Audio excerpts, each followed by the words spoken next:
our YouTube channel. So today we are going to learn Chapter 8 International Trade of our Geography book Fundamental of Human Geography, Class 12th NCERT. So now let's see what is the meaning of trade. It means voluntary exchange of goods and services. अब भाई बचपन से पढ़ते आ रहे हैं कि economic activities 3 parts में divided है. That is your primary activity, secondary activity and tertiary activity. अभी मैंने इसमें क्वाटरनरी और क्विनरी एक्टिविटीज को इंक्लूड नहीं करा है. तो जब हम ट्रेड की बात करते हैं, ट्रेड टर्शरी एक्टिविटी का पार्ट है. तो टर्शरी एक्टिविटी वो एक्टिविटीज होती हैं जो प्राइमरी एक्टिविटी और सेकेंडरी एक्टिविटीज को हेल्प करती है. तो अब ट्रेड के लिए 2 पार्टीज चाहिए. एक वो जो प्रोडक्ट बेचने के लिए रेडी हो और दूसरा वो पर्सन जो उस प्रोडक्ट को खरीदने के लिए रेडी है. So it means we need a seller and a buyer for trade to take place. और अगर हम पहले के टाइम पीरियड की बात करते हैं तो बार्टर सिस्टम होता था. अब what is the meaning of barter system? Suppose आप वीट का प्रोडक्शन कर रहे हैं और आपका फ्रेंड शूज का प्रोडक्शन कर रहा है और आप दोनों को एक दूसरे के प्रोडक्ट्स चाहिए. तो अब आप दोनों क्या करेंगे? अपने प्रोडक्ट्स को एक्सचेंज कर लेंगे और इन सब में आप मनी का इन्वॉल्वमेंट नहीं कर रहे हैं. इस सिस्टम को हम बोलते हैं बार्टर सिस्टम. बट अगर हम आज का सिनेरियो देखते हैं तो अगर अब आपको कोई भी प्रोडक्ट चाहिए, आप मार्केट जाएंगे, शॉपकीपर को मनी प्रोवाइड करेंगे और वो शॉपकीपर आपको वो प्रोडक्ट प्रोवाइड कर देगा. और अब जो ट्रेड होता है वो 2 लेवल्स में होता है. That is at your national level and international level. So now let's move on to the next topic, that is history of international trade. तो हम इस पर्टिकुलर टॉपिक में देखेंगे कि कैसे ट्रेड डेवलप हुआ between different countries and region over a particular period of time. तो सबसे पहले हम एशियन टाइम्स की ट्रेड एक्टिविटीज की बात करते हैं. इस टाइम पे जो ट्रेड था वो बहुत ज़्यादा रिस्की होता था.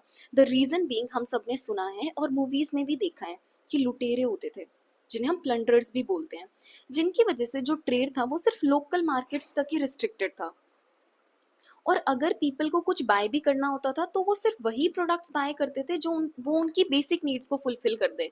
For example food and clothes. Though there were some rich people जो लग्जरी आइटम्स भी खरीदते थे, ठीक है, जिसकी वजह से थोड़ा बहुत ट्रेड होता था लग्जरी आइटम्स का भी. अब एशियन टाइम्स के ट्रेड का एक बेस्ट एग्जाम्पल है, that is your silk trade. अब हम एशियन टाइम्स से मेडाइवल टाइम्स में आते हैं. पर्टिकुलरली यहाँ पे हम 12th एंड 13th सेंचुरी की बात कर रहे हैं. इस टाइम पीरियड में हमने देखा कि जो रोमन एम्पायर है उसका डिक्लाइन हो गया. और जैसे ही रोमन एम्पायर डिक्लाइन हुआ वैसे ही जो यूरोपियन ट्रेड एक्टिविटीज हैं उनका इंक्रीज देखने को मिला. एक रीजन तो रोमन एम्पायर का डिक्लाइन माना जाता है. दूसरा रीजन ये भी माना जाता है कि ओशन गोइंग वॉरशिप्स डेवलप्ड हो गई थी, जिसकी वजह से ट्रेड स्टार्ट हो गया between Europe and Asia. Particularly spices और सिल्क का ट्रेड होता था. अब इसी टाइम पीरियड में अमेरिका भी डिस्कवर्ड हो गया, ठीक है. अब जैसे ही अमेरिका की डिस्कवरी हुई वैसे ही न्यू ट्रेड्स रूट्स भी ओपन हो गए. अब हम 15th सेंचुरी ऑनवर्ड्स की बात करते हैं. इस टाइम पीरियड में we all know that colonialism was there. तो ब्रिटिशर्स ने क्या करा? They started plantation agriculture. और अब इन प्लांटेशन फील्ड्स में काम करने के लिए उन्हें लेबर भी चाहिए. सो दे स्टार्टेड स्लेव ट्रेड. दो वो गुड्स का भी ट्रेड करते थे but side by side they also started slave trade, जो कि बहुत ज़्यादा प्रॉफिट प्रोवाइड करता था ब्रिटिशर्स को. फिर कुछ टाइम बाद कुछ कंट्रीज ने स्लेव ट्रेड को एबॉलिश कर दिया because we all know that it is against human dignity. For example Denmark, Britain and USA, इन तीनों ने एबॉलिश कर दिया स्लेव ट्रेड को. और स्लोली एंड ग्रेजुअली जहाँ पे भी स्लेव ट्रेड था सब ने स्लेव ट्रेड को एबॉलिश करना शुरू कर दिया.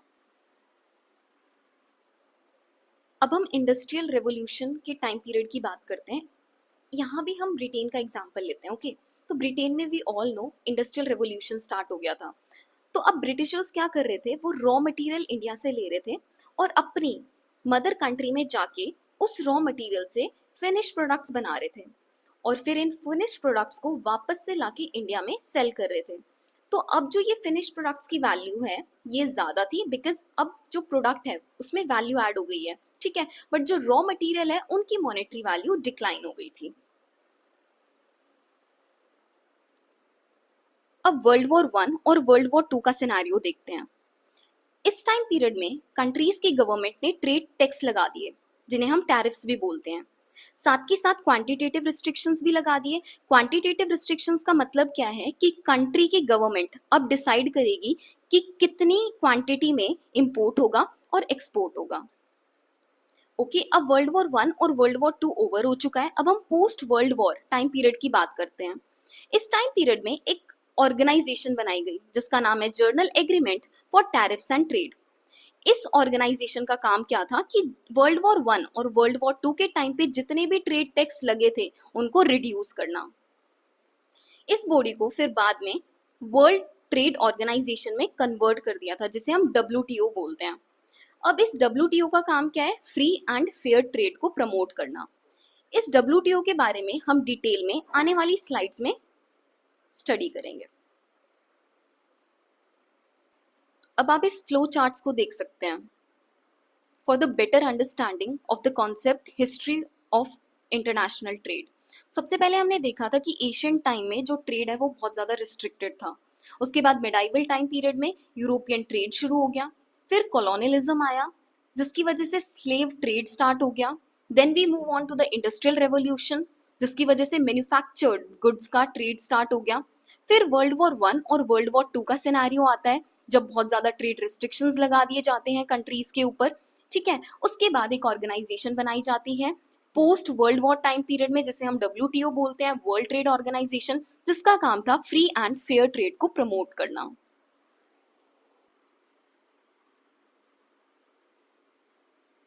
Now we will see that why do international trade exist. मतलब अब हम देखेंगे कि एक पर्टिकुलर कंट्री दूसरी कंट्री के साथ क्यों ट्रेड करती है।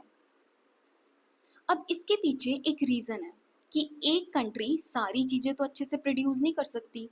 अच्छे से प्रोड्यूस करने का मतलब है कि कॉस्ट भी कम हो और क्वालिटी भी अच्छी हो।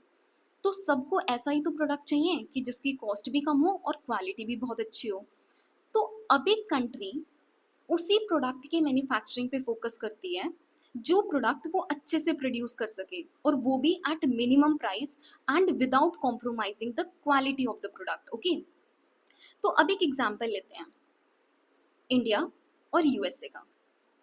अब इंडिया का टेक्सटाइल सेक्टर बहुत अच्छा है और USA का एडवांस सेक्टर बहुत अच्छा है। फॉर एग्जांपल एयरक्राफ्ट मैन्युफैक्चरिंग में USA बहुत अच्छा है। तो अब ये दोनों कंट्रीज क्या करेंगे? इंडिया टेक्सटाइल प्रोडक्शन करेगा और USA एयरक्राफ्ट प्रोडक्शन पे फोकस करेगा। अब इसका मतलब ये नहीं है कि इंडिया एयरक्राफ्ट्स को प्रोड्यूस नहीं कर सकती या USA टेक्सटाइल को प्रोड्यूस नहीं कर सकता, कर सकते हैं, बट ज़्यादा बेनिफिट इनको वो प्रोडक्ट मैन्युफैक्चर करने में होगा जिनमें वो बहुत ज़्यादा एफिशिएंट है। तो अब इंडिया ने टेक्सटाइल का प्रोडक्शन कर लिया और USA ने एयरक्राफ्ट का प्रोडक्शन कर लिया। अब इनके बीच में ट्रेड होगा। अब इंडिया क्या करेगा? अपने टेक्सटाइल को एक्सपोर्ट करेगा USA से और USA से इंपोर्ट करेगा एयरक्राफ्ट्स को। सिमिलरली USA क्या करेगा? USA इंडिया को अपने एयरक्राफ्ट्स एक्सपोर्ट करेगा और इंडिया की जो टेक्सटाइल है वो इंपोर्ट करेगा। तो ऐसे दोनों कंट्रीज के बीच में म्यूचुअल बेनिफिट होता है ट्रेड की वजह से। चलो now let's see what is the basis of international trade. मतलब कि क्या रीजन है जिसकी वजह से एक पर्टिकुलर कंट्री एक पर्टिकुलर प्रोडक्ट को अच्छे से मैन्युफैक्चर कर सकती है। अच्छे से मैन्युफैक्चर करने का मतलब वही है जो अभी हमने प्रीवियस टॉपिक में पढ़ा, दैट इज कॉस्ट एफिशिएंट होना चाहिए, मतलब कॉस्ट कम होनी चाहिए और क्वालिटी बहुत अच्छी होनी चाहिए।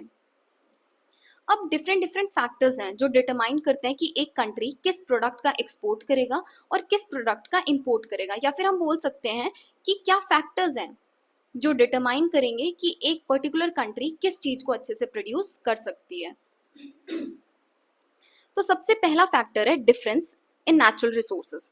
तो हर एक कंट्री के पास अपने अलग अलग नेचुरल रिसोर्सेज हैं और ये जो नेचुरल रिसोर्सेज हैं वो अलग क्यों है? क्योंकि ये डिपेंड करते हैं एक कंट्री का क्लाइमेट कैसा है और एक कंट्री का जियोलॉजिकल स्ट्रक्चर कैसा है। Next is your population factor. Population factors के 2 सब पॉइंट्स हैं। First one is your cultural factor. Cultural factor determine करेगा कि किस टाइप का ट्रेड हो रहा है। फॉर एग्जाम्पल इंडिया के स्पाइसेस बहुत अच्छे हैं, टेक्सटाइल बहुत अच्छी है, ठीक है, तो इनका ट्रेड होगा। सिमिलरली ईरान के कारपेट्स बहुत अच्छे हैं तो इनका ट्रेड होगा। ठीक है, next is your size of the population. Size of the population determine करता है कि कितनी क्वांटिटी का ट्रेड हो रहा है। अब एक एग्जांपल लेते हैं, सपोज एक डेंसली पॉपुलेटेड कंट्री है, ठीक है, उसका इंटरनल ट्रेड ज़्यादा होगा, एक्सटर्नल ट्रेड कम होगा, क्योंकि जितना वो कंट्री प्रोड्यूस कर रही है उतना ही वो कंज्यूम कर ले रही है और प्रोडक्ट बचता नहीं है कि वो एक्सटर्नल ट्रेड कर सके उस प्रोडक्ट का। Okay, third factor is the stage of economic development. अब इकोनॉमिक डेवलपमेंट पर भी डिपेंड करेगा कि एक पर्टिकुलर कंट्री किस चीज़ का एक्सपोर्ट कर रही है और किस चीज़ का इंपोर्ट कर रही है। फॉर एग्जाम्पल, कोई कंट्री अपने एग्रेरियन फेज में है तो वो अपने प्राइमरी प्रोडक्ट्स का एक्सपोर्ट करेगी क्योंकि उसके पास प्राइमरी प्रोडक्ट्स बहुत ज़्यादा हैं, और इंपोर्ट करेंगी मैन्युफैक्चरिंग गुड्स का। सिमिलरली अगर कोई नेशन इंडस्ट्रियलाइज है, उसके पास इंडस्ट्रीज बहुत ज़्यादा है, तो वो मैन्युफैक्चरिंग गुड्स का एक्सपोर्ट करेगा और फूड और रॉ मटेरियल्स का इंपोर्ट करेगा। Fourth point is the extent of foreign investment. अब जितनी ज़्यादा फॉरेन इन्वेस्टमेंट होगी उतना ज़्यादा एक कंट्री डेवलप्ड होगा और उतनी ही ज़्यादा ट्रेड एक्टिविटीज होंगी। Fifth factor is the transport.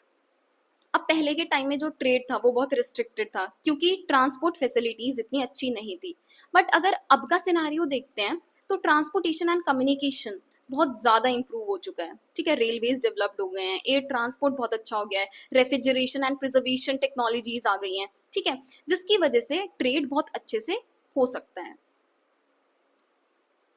Now let's move on to the next topic, that is important aspects of trade. इस पर्टिकुलर सेक्शन में हम कुछ इंपॉर्टेंट टर्म्स देखने वाले हैं। सबसे पहले है volume of trade. Volume of trade का मतलब क्या है कि कितनी टोटल वैल्यू के गुड्स और सर्विसेज एक पर्टिकुलर कंट्री ट्रेड कर रही है। इस ट्रेड में आपका एक्सपोर्ट भी इंक्लूडेड है और इंपोर्ट भी इंक्लूडेड है। ओके, तो अगर हम गुड्स की बात करते हैं, गुड्स को हम वेट के टर्म्स में मेजर कर सकते हैं, फॉर एग्जांपल टन्स में मेजर करा जाता है, बट सर्विसेज को हम वेट्स के टर्म्स में मेजर नहीं कर सकते। तो जो एक्चुअल मेजर करते हैं हम कि कितना वॉल्यूम ऑफ ट्रेड हो रहा है, वो हम मॉनेटरी टर्म्स में मेजर करते हैं, दैट इज हम मनी की वैल्यू में मेजर करते हैं। अब जो नेक्स्ट टर्म है वो है कॉम्पोजिशन ऑफ ट्रेड। अब कॉम्पोजिशन ऑफ ट्रेड का मतलब है कि किस टाइप्स के गुड्स एंड सर्विसेज एक पर्टिकुलर कंट्री इंपोर्ट कर रहा है या फिर एक्सपोर्ट कर रहा है, ठीक है। अब अगर हम हिस्टोरिकल शिफ्ट देखते हैं, पहले के टाइम पे क्या होता था, कंट्रीज प्राइमरी प्रोडक्ट्स का ट्रेड करती थी, जैसे your food products, agriculture products, right. But उसके बाद हमें एक शिफ्ट देखने को मिला कि मैन्युफैक्चर्ड गुड्स की वैल्यू इंक्रीज हो गई, जिसकी वजह से मैन्युफैक्चर गुड्स का ट्रेड होना शुरू हो गया। और अगर हम अभी भी देखते हैं तो मैन्युफैक्चर गुड्स का बहुत ज़्यादा ट्रेड होता है। और अब जो सिनेरियो है, करंट सिनेरियो, इसमें सर्विस सेक्टर का रोल भी बहुत ज़्यादा इंक्रीज हो रहा है, like your transportation sector, banking sector, IT sector. Okay, so these are the few regional changes and current situation data provided to you guys. You can go through it once. अब जो next important term है वो है direction of trade. Direction of trade का मतलब है कि किस डायरेक्शन में गुड्स एंड सर्विसेज का इंपोर्ट और एक्सपोर्ट हो रहा है, मतलब कौन सी कंट्री क्या इंपोर्ट कर रही है और क्या एक्सपोर्ट कर रही है। सबसे पहले हम हिस्टोरिकल ट्रेड को देखते हैं। यहाँ पे हम पर्टिकुलरली बिफोर कॉलोनियल एरा की बात कर रहे हैं। तो जो डेवलपिंग कंट्रीज थी, फॉर एग्जांपल इंडिया, ठीक है, ये क्या करते थे, ये अपने एक्सपोर्ट करते थे वैल्यूएबल गुड्स एंड आर्टिफैक्ट्स को यूरोप को, ठीक है। मतलब कि जो भी इनके मैन्युफैक्चर्ड प्रोडक्ट्स थे उस टाइम पे पर्टिकुलरली हैंडमेड प्रोडक्ट्स होते थे, तो उनको ये डेवलपिंग कंट्रीज एक्सपोर्ट करती थी यूरोप को। तो मतलब हम बोल सकते हैं जो ट्रेड था वो कैसे फ्लो हो रहा था, from colonies to European countries. अभी हमने देखा कि डेवलपिंग कंट्रीज अपने वैल्यूएबल गुड्स को एक्सपोर्ट कर रही थी यूरोप को, राइट। अब 19th सेंचुरी आते आते हमने देखा कि ट्रेड में कंप्लीट रिवर्सल हो गया, ठीक है, क्योंकि इस टाइम पे कॉलोनियलिज्म अपनी पीक पर था और इंडस्ट्रियल रेवोल्यूशन भी स्टार्ट हो चुका था। तो यूरोपियन क्या कर रहे थे, यूरोपियंस अपने मैन्युफैक्चरिंग गुड्स को एक्सपोर्ट कर रहे थे डेवलपिंग कंट्रीज को। उसके बदले में ये जो यूरोपियंस थे ये रॉ मटेरियल्स को इंपोर्ट कर रहे थे from the developing countries. Okay, अब 20th सेंचुरी आई, फिर से ट्रेड रिवर्सल हो गया, द रीजन बीइंग क्योंकि यूरोप ने अपनी कॉलोनीज को लॉस्ट कर दिया था। तो अभी तक हमने देखा कि पहले कॉलोनीज अपने मैन्युफैक्चर्ड प्रोडक्ट्स को एक्सपोर्ट करती थी यूरोपियन कंट्रीज को, बट 19th सेंचुरी में यूरोपियन कंट्रीज अपने मैन्युफैक्चर प्रोडक्ट्स को एक्सपोर्ट कर रही है कॉलोनीज में, ठीक है। फिर 20th सेंचुरी आया, 20th सेंचुरी में कंप्लीट रिवर्सल हो गया ट्रेड पैटर्न में, ठीक है, क्योंकि यूरोप ने अपनी कॉलोनीज को लॉस्ट कर दिया। तो जो प्रेजेंट सिनेरियो है, इसमें developing Nations like India and China ये बोल रहे हैं कि अब हम भी अपने मैन्युफैक्चरिंग गुड्स को प्रोड्यूस करेंगे और एक्सपोर्ट करेंगे, okay. So rest of the topics will be covered in the next part. Welcome everybody.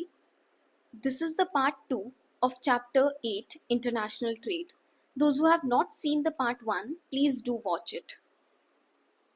So let's continue. First important term is balance of trade. तो balance of trade क्या होता है?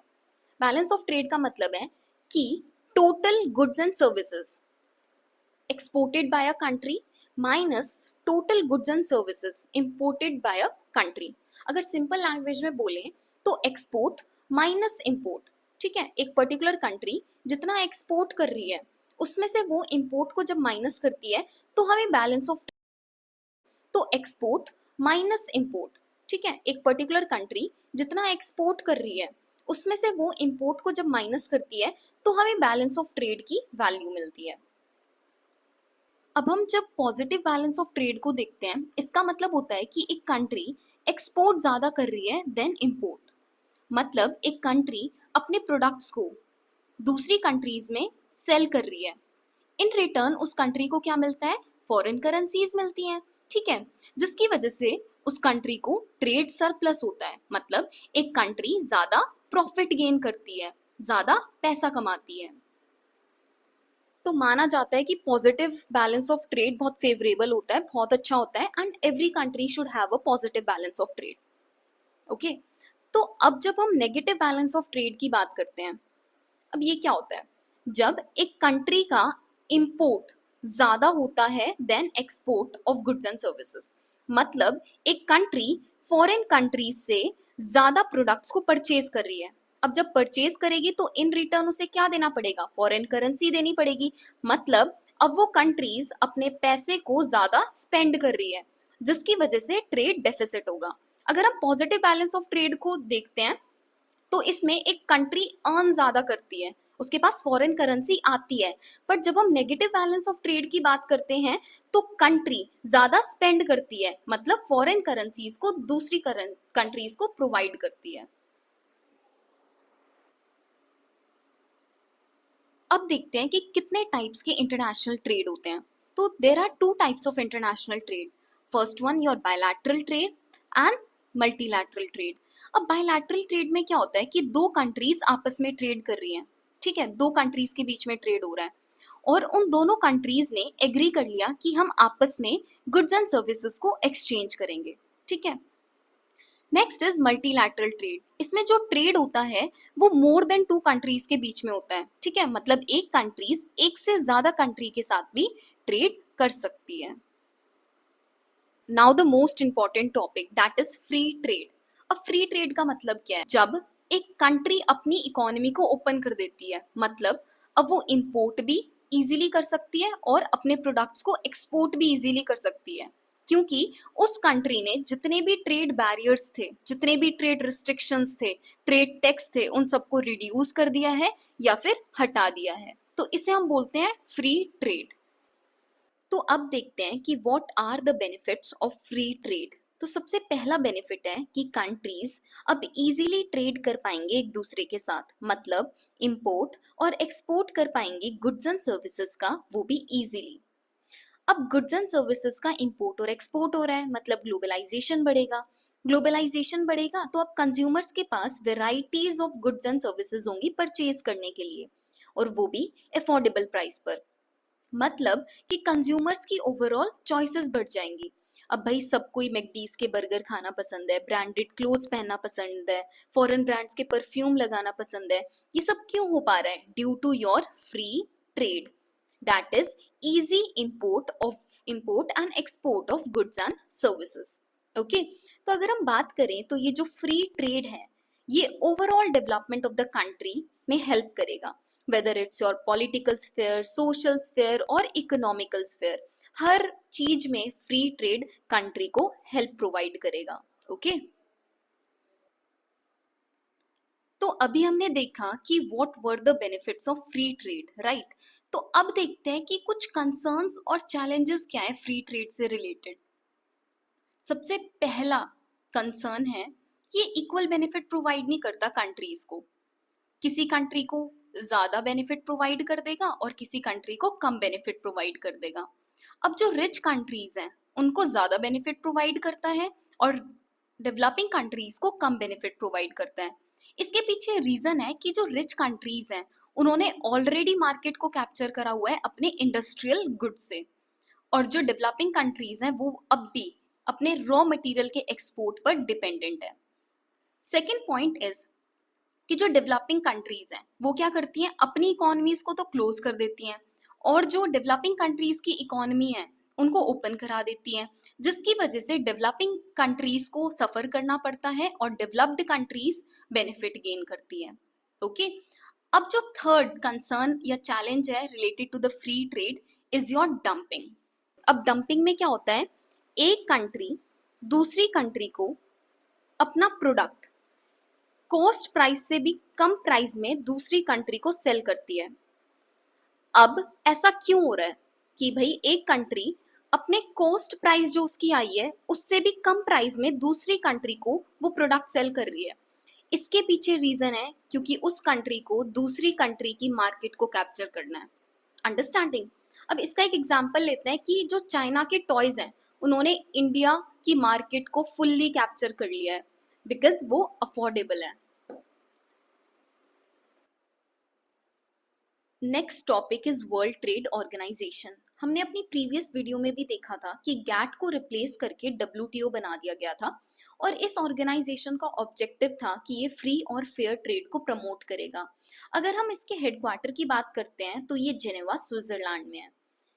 At present WTO में 166 members हैं और India को भी एक फाउंडिंग मेंबर माना जाता है डब्ल्यूटीओ का। अगर हम डब्ल्यूटीओ के फंक्शंस को देखते हैं तो सबसे पहला फंक्शन है कि डब्ल्यूटीओ रूल्स बनाता है related to your global trade, और अगर बाय चांस कोई भी डिस्प्यूट अराइज हो जाता है between two countries related to the international trade तो ये उन डिस्प्यूट्स को भी सॉल्व करता है। थर्ड पॉइंट इज कि ये फ्री ट्रेड को प्रमोट करता है और कंट्रीज को बोलता है कि आपके जितने भी ट्रेड रिस्ट्रिक्शंस हैं, टैरिफ्स हैं, आप उनको रिड्यूस कर दें या फिर बिल्कुल हटा दें। Then fourth important point is कि ये डेवलपिंग कंट्रीज को एनकरेज करता है कि आप वर्ल्ड ट्रेड में पार्टिसिपेट करें। और अब देखा जाता है कि जो डब्ल्यूटीओ है वो वाइड रेंज ऑफ सर्विसेज को भी इंक्लूड करता है, for example telecommunication, banking and intellectual rights also. So these were the functions of WTO. अब let's see why WTO is criticised. First point is कि ये माना जाता है कि डब्ल्यूटीओ सिर्फ डेवलप्ड नेशन को फेवर करता है और डब्ल्यूटीओ की वजह से जो गैप है between rich and the poor countries वो बढ़ती जा रही है। ठीक है। थर्ड पॉइंट इज कि डेवलपिंग कंट्रीज को प्रेशराइज करता है कि आप अपनी मार्केट को ओपन करें और डेवलप्ड कंट्रीज अपनी मार्केट ओपन नहीं करती हैं, जिसकी वजह से जो डेवलपिंग कंट्रीज हैं उनको सफर करना पड़ता है और डेवलप्ड कंट्रीज को बेनिफिट मिलता है। और कुछ और भी इश्यूज हैं जो डब्ल्यूटीओ इग्नोर करता है, for example health, workers right, child labour and environmental related issues are ignored by WTO. Now let's see what are the concerns related to international trade. अगर हम पॉजिटिव एस्पेक्ट्स की बात करते हैं तो इंटरनेशनल ट्रेड रीजनल स्पेशलाइजेशन को promote करता है, मतलब एक पर्टिकुलर रीजन एक पर्टिकुलर प्रोडक्ट में स्पेशलाइज्ड बन जाएगा। इंटरनेशनल ट्रेड की वजह से जो कंट्री का प्रोडक्शन है गुड्स एंड सर्विसेज का वो बढ़ जाता है। Third point is that international trade जो है वो आपका जो स्टैंडर्ड ऑफ लिविंग है उसको इम्प्रूव कर देता है। फोर्थ पॉइंट इज ये हेल्प करता है कि जो गुड्स एंड सर्विसेज हैं वो वर्ल्ड वाइड अवेलेबल हो। It also helps in equalisation of prices and wages. साथ के साथ जो इंटरनेशनल ट्रेड है वो हेल्प करता है कि जो नॉलेज है, आइडियाज है, कल्चर है, वो स्प्रेड हो सके from one place to another. अब जब हम नेगेटिव एस्पेक्ट्स को देखते हैं, इंटरनेशनल ट्रेड की वजह से एक पर्टिकुलर कंट्री दूसरी कंट्री पर डिपेंड हो सकती है। ठीक है। सेकेंड पॉइंट इज कि इंटरनेशनल ट्रेड की वजह से जो डेवलपमेंट है वो अनइवन होगी, मतलब एक पर्टिकुलर कंट्री ज्यादा डेवलप्ड हो जाएगी as compare to the other. कभी कभी इंटरनेशनल ट्रेड की वजह से वॉर्स भी हो जाते हैं कंट्रीज के बीच में। ये दो बॉक्सेस हैं, आप एक बार इनको रीड कर लो। So now the last topic, gateways of international trade. अब सपोज एक कंट्री है, उसको बल्क में गुड को ट्रांसपोर्ट करना है दूसरी कंट्री को, तो वो कौन से मीन्स ऑफ ट्रांसपोर्ट का यूज करेगी? That is your seaways. तो उसके लिए हमें पोर्ट्स चाहिए। तो पोर्ट्स को बोला जाता है कि जो पोर्ट्स होते हैं they are the gateways for international trade. तो जितना भी आपका इंपोर्ट होता है, एक्सपोर्ट होता है गुड्स का, वो ये पोर्ट्स ही हैंडल करते हैं। और particularly they are located along the coast and navigable rivers. अगर हम पोर्ट्स के फंक्शंस को देखते हैं तो जो भी आपके कस्टम चेक्स होते हैं, क्लियरेंस होते हैं, वो ये पोर्ट्स ही प्रोवाइड करते हैं। शिप के डॉकिंग में हेल्प करते हैं। साथ के साथ ये जो पोर्ट्स होते हैं ये loading, unloading and storage of goods में भी हेल्प प्रोवाइड करते हैं। अब अलग अलग तरह के पोर्ट्स देखते हैं। सबसे पहले कार्गो के बेसिस पर देखते हैं। सबसे पहला इंडस्ट्रियल पोर्ट। नाम से ही पता चल रहा है कि इंडस्ट्रियल पोर्ट्स जो होते हैं वो इंडस्ट्रियल गुड्स को ट्रांसपोर्ट करते हैं from one place to another, particularly ore grain, sugar, chemical, oil etcetera. अब जो कमर्शियल पोर्ट्स होते हैं, ये कमर्शियल पोर्ट आपका मोस्टली सब कुछ हैंडल करते हैं, including your passenger traffic, manufactured good, journal cargo. Next is your comprehensive port. Comprehensive port bulk में कार्गो को हैंडल करते हैं और वो भी बहुत ज्यादा वॉल्यूम में। और जितने भी हमारे बड़े बड़े पोर्ट्स हैं वर्ल्ड में वो कॉम्प्रिहेंसिव पोर्ट्स ही होते हैं।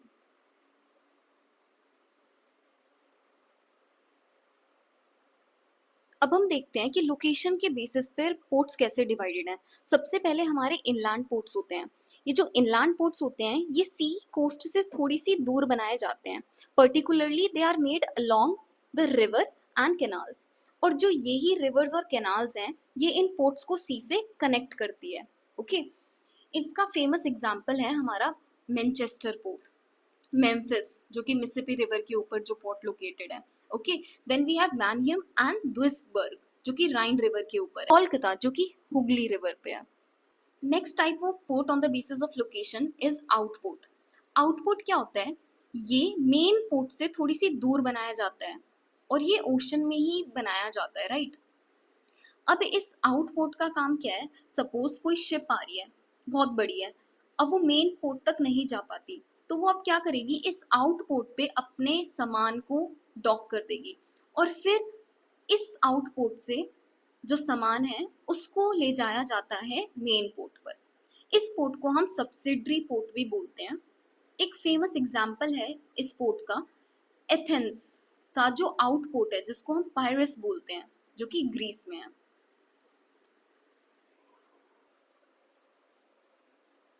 अब जो लास्ट टाइप है पोर्ट्स का वो है based on their specialised function.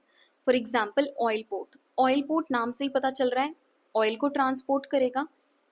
Oil ports दो तरह के होते हैं, tanker ports and refinery ports. तो आपके जो टैंकर पोर्ट्स हैं उसका एग्जांपल है Maracaibo in Venezuela, Iskhira in Tunisia, Tripoli in Lebanon. और जो आपका रिफाइनरी पोर्ट है उसका एग्जांपल है Abadan on Gulf, particularly Iran में है ये। ओके।